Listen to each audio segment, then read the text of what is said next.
accompagner les jeunes dans la construction de leurs projets professionnels. C'est une des missions de la région. Nous allons rencontrer des jeunes qui se sont fait financer leur formation dans le sanitaire et social à Avignon et d'autres pour qui c'est plus difficile d'obtenir des financements. Là, quand tu descends, tu vas avoir toutes les structures. D'accord. En fait, là, mon premier stage, je l'ai fait dans le médico-social. Du coup, il me faudra un stage dans le social pour ma deuxième année. Dès l'âge adulte, Youssef Benjeloul a travaillé comme chauffeur poids lourd. À 23 ans, il veut aujourd'hui devenir éducateur. Une formation entièrement prise en charge par la région, en plus de ses droits au chômage.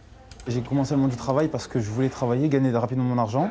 Et puis je me suis rendu compte qu'au final, c'était pas que gagner de l'argent, c'était aussi faire un travail dans lequel on peut s'épanouir, le matin, se lever, être content d'aller au travail. Alors qu'avant ça, j'étais absolument pas content de faire ce que je faisais, ou du moins je ne sais pas exactement ce que je voulais. Du coup, c'est pour ça que j'ai préféré faire un métier dans lequel je me projetais. Donc c'est pour le métier du moniteur éducateur.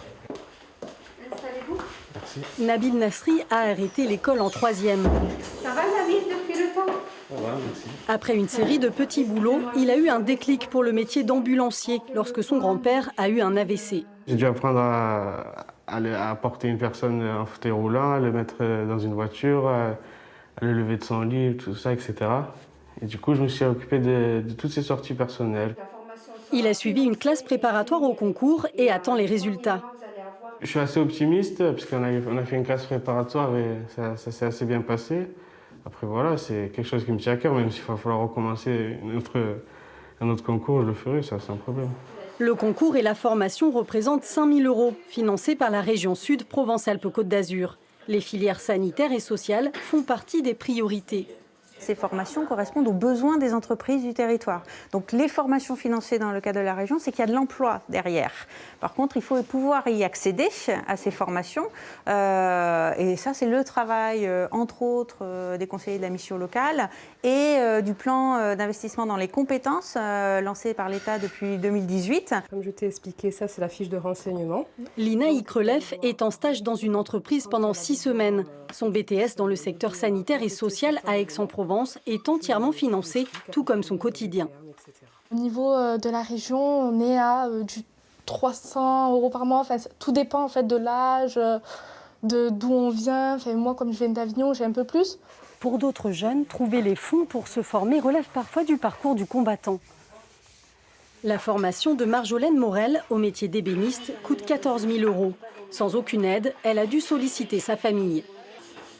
J'ai fait des démarches auprès de la région, auprès de Pôle emploi, auprès de l'AGFIP, puisque j'ai une reconnaissance travailleur handicapé. Et c'est vrai qu'aujourd'hui, je n'ai pas trouvé de financement pour cette formation, puisque l'AGFIP était prête à me financer, mais sous réserve d'un cofinancement de Pôle emploi. Et toutes les démarches devant passer par Pôle emploi, c'est parfois un peu compliqué. Les financeurs font des choix stratégiques en fonction des années et des métiers. Et les métiers du bois ne sont pas toujours considérés comme des filières stratégiques. De nouveaux dispositifs d'aide sont en train de voir le jour avec différents critères. Au total, la région consacre plus de 100 000 € chaque année pour former 17 000 jeunes. Bonjour Marie-Claude Bompard. Bonjour monsieur. Alors vous êtes conseillère départementale de Vaucluse. Oui, tout à fait. De liste dans ce même département, oui. De Joux, la liste qui vous débarrasse du système. Hein, oui, je la cite. C'est ça. Alors, la première question est simple. Quel est l'objectif de cette liste? C'est piquer des voix au Rassemblement national ou inciter à la candidature du polémiste Éric Zemmour à la présidentielle de 2022? Écoutez, au départ, la liste est constituée parce que nous faisons un constat. Un constat que dans ce pays, les choses vont très mal. Un constat que les hommes et femmes politiques semblent faire la sourde oreille et ne pas voir ce qui s'y passe au niveau de l'insécurité, au niveau de l'immigration, au niveau de tous ces problèmes de la mort de l'agriculture, de la désindustrialisation. Est-ce que dans votre programme, vous avez imaginé, comme ça va être proposé en Occitanie, une gratuité des TER pour les moins de 26 ans, par exemple? Encore une fois, il y a de bonnes mesures à prendre, c'est vrai. Il faut voir aussi la répercussion et les coûts que ça peut avoir, que ça engendre indirectement.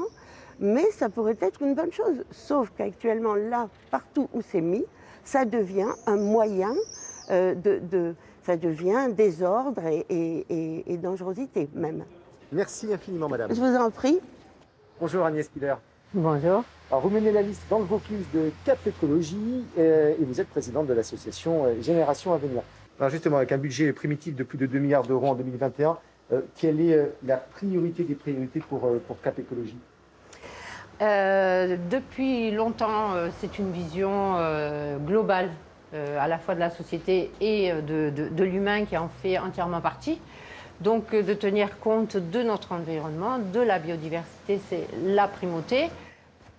Dans ma biographie et par mon travail, je sais que l'alimentation est un socle, si vous voulez, qui a de telles répercussions, de telles conséquences sur l'ensemble de ces facteurs, que ce soit sur la santé humaine, la santé de la Terre, que nous allons en faire une proposition bien spécifique au Conseil régional. Est-ce que ça passe aussi par la formation des jeunes et la création de filières environnementales? Et effectivement, notre proposition ici dans le Vaucluse, c'est la création d'un centre de formation à la cuisine de transition, ce que j'appelle, sur quoi j'ai travaillé depuis 30 ans globalement.